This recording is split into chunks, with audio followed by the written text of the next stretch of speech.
Is it true? I won't ask any hard questions, but is it true? Okay. 1/3 of the world's food requires or depends upon pollination, or is that the right word? No, absolutely. And it all depends on what diet that you eat as well. But, when you walk into the grocery store, the big box, generally you don't walk into the aisle with the toilet paper and the cleaning supplies. You walk into the produce section because that's where color and aroma and nutrition automatically connect with you for fruits, nuts, and berries, and even lettuce and carrots and what have you that need honeybees to pollinate them to make a seed to grow that vegetable. Can you tell us, Jerry, there was this, let's get to the die-off, because that's like, to me, it feels almost like a M. Night Shyamalan plot to a movie or something. Something's happening, and we're not exactly sure what it is, but if the bees die off and the bees go away, they're a pretty vital part of this whole food chain you just described. So you guys all met up in Othello, Washington. What were you discussing? Who was there? And what was your conclusion about this huge U.S. colony that died off in 2024? Well, it's not only U.S. colony die-off, it's all the other countries too. And we know what it is for the most part. If you want to make a fist, and that's a parasite called the Varroa destructor mite that is an invasive mite from Asia.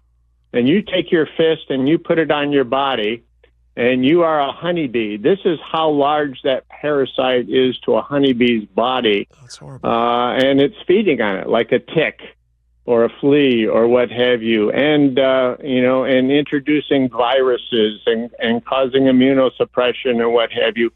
And our biggest problem is, how do you control this mite? How do you sample for it?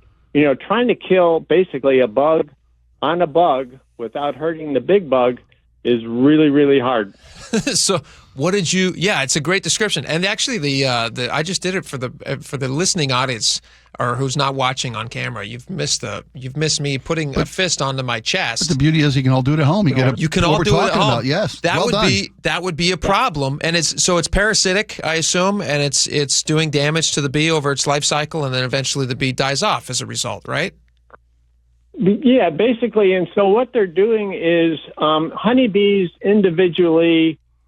If you think of a honeybee colony as one large animal, and each honeybee is a cell in that animal, that individual honeybee doesn't have a big and focused immune supply. And so what happens is that individual honeybee, when a varroa mite is feeding on it and introducing viruses, their shallow immune system causes them to die.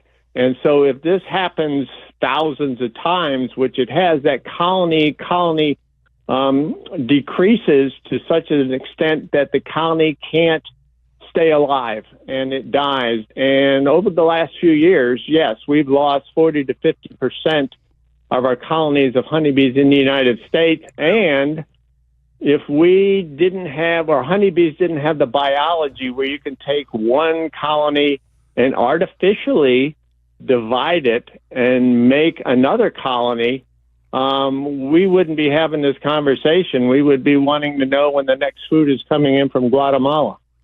So you guys met in Eastern Washington in Othello, because that's where the Wazoo Bee School is. Am I right about that? Yes, and we all need to recognize and pat Dr.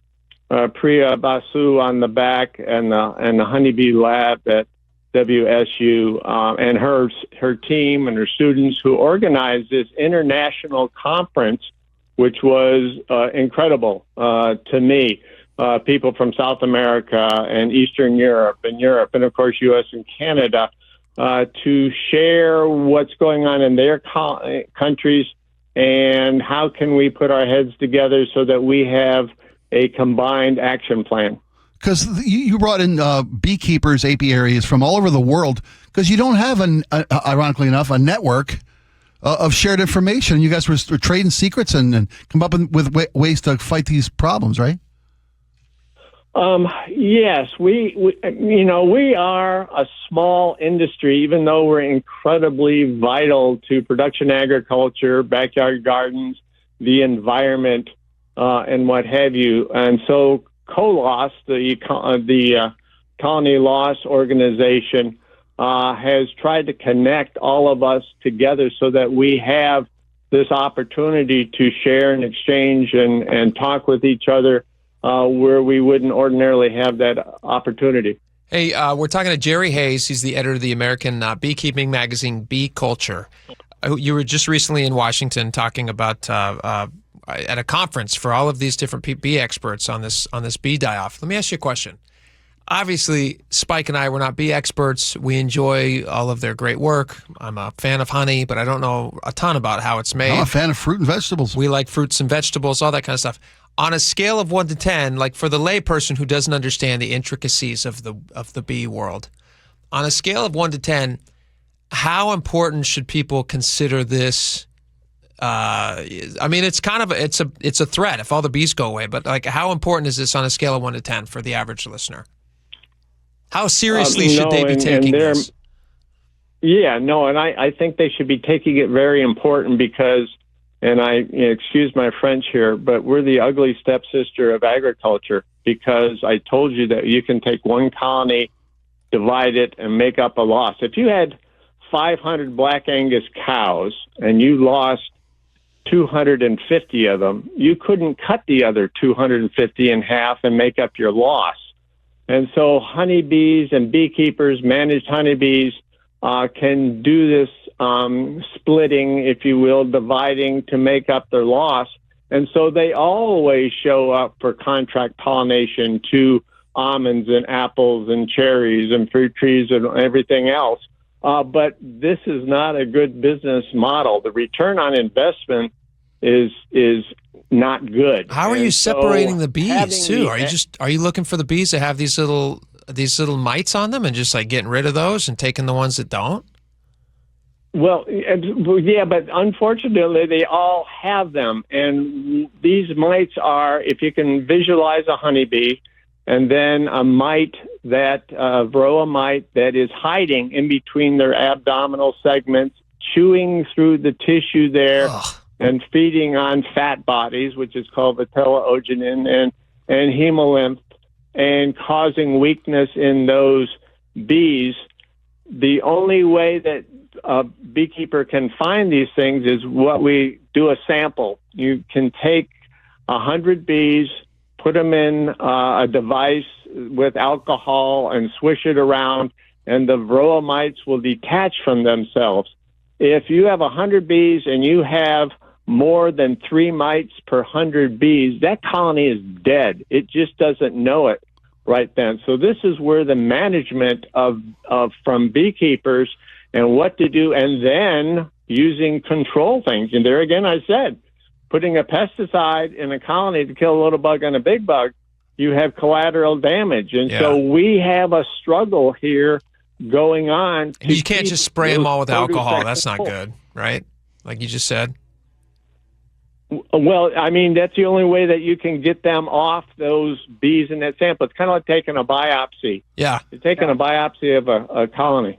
Well, Jerry, you mentioned that the largest die-off was in 2024. Has it gotten better since then? Are we getting ahead of this problem, or are we losing all the bees? No, we're losing bees every winter, that 40% range. When I started beekeeping, years and years ago when I was young and good looking, if you lost 10% of your colonies, that was a big deal. And now these commercial beekeepers who have these pollination contracts and drive their bees all over the country on semis, they're losing so many colonies that there are other organizations that are looking for self-pollinating plants or different kinds of bees or what have you, because there's a fear out there in pollinator-dependent agriculture of what's happening. And we have our buddies in Washington, our employees in Washington, cutting down and getting rid of bee research facilities and getting rid of all their equipment and sending their employees to other labs, and so this is a big deal. This is a big deal. Jerry Hayes, editor of Beekeeping Magazine, Bee Culture. Can we check back in with you down the road and you give us some more updates on this another time?